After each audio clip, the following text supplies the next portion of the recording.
19-year-old Rohit worked at a small tea stall outside a hospital, the same hospital where his father had died 2 years ago. People who came for tea saw just another quiet boy, but behind that tired smile lived a dream that had been buried long ago. He once wanted to be a doctor. He studied under a streetlight, helped his father in the fields, and believed that one day he'd save lives, but fate had other plans. On the morning of his entrance exam, his father suddenly collapsed while working. There was no ambulance in their village, so Rohit carried his father on his back 2 long kilometers in the burning sun.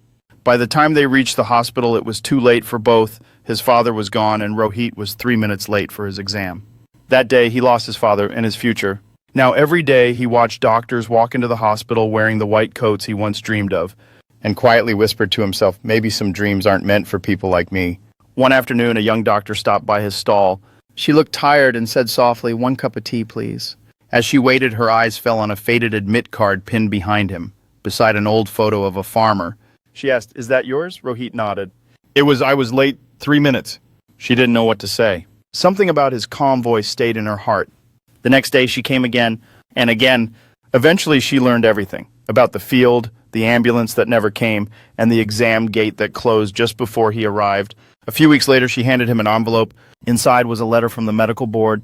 It read, "We can't change what happened, but we can make sure it never happens again."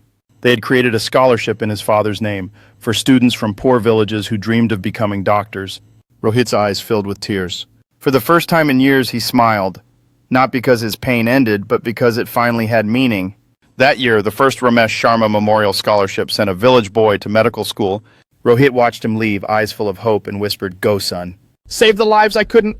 That night, he looked up at the stars and said softly, "Dad, your dream didn't die. It just found another heart to live in." If this story touched your heart, comment, "Dreams never die." Subscribe for more stories that remind you, even pain can plant new hope.